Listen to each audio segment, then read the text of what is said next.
தெய்வத்தின் குரல் மூன்றாம் பாகம். ஆச்சார விஷயங்கள். கேள்வி கேட்காமல்.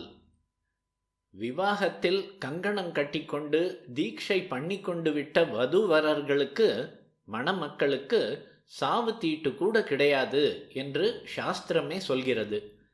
யக்ஞ தீட்சிதனுக்கும் ஏறக்குறைய இப்படியே அது தான் போட்ட கண்டிப்பான ஆஷௌச்ச ரூலுக்கு தானே எக்ஸம்ஷன் தருகிறது.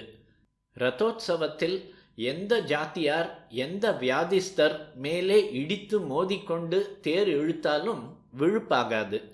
வீட்டுக்கு வந்த பின் ஸ்நானம் செய்யக்கூடாது என்று சாஸ்திரத்தில் இருக்கிறது. வடக்கே ஹோலியிலும் இப்படியே தீட்டு கிடையாதென்று வைத்திருக்கிறார்கள். கிளென்லினஸுக்காகத்தான் சாஸ்திரம் ரூல்களை கொடுத்திருக்கிறது என்று வைத்து கொண்டு விட்டால், தேர் திருவிழாவுக்கு போய்விட்டு வந்த பின்பு கசகசவென்று இருக்கிறதே, குளித்தால்தான் கிளென்லினஸ் என்று தோன்றி ஸ்நானம் செய்ய போவோம். அது தப்பு.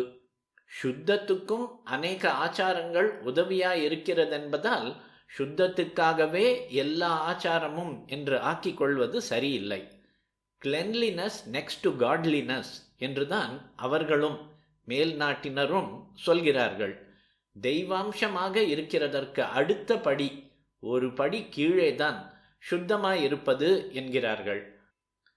அதனால் தெய்வ சம்பந்தமாக நம்மை சேர்க்கிறதையே முக்கிய நோக்கமாய் ஆச்சாரங்கள் கொண்டிருப்பதால் இதற்காக கிளென்லினஸை அது விட சொல்கிற இடங்களில் விட வேண்டியதுதான். நமக்கு தெரிகிறபடி சுத்தமோ இல்லையோ, ஆத்ம பரிசுத்தியை அல்டிமேட்டாக, இறுதியாக உத்தேசித்தே ஆச்சாரங்கள் ஏற்பட்டிருப்பதால் அந்த லட்சியத்தை அடைய அது விதிக்கிற விதத்தில்தான் நடக்க வேண்டும்.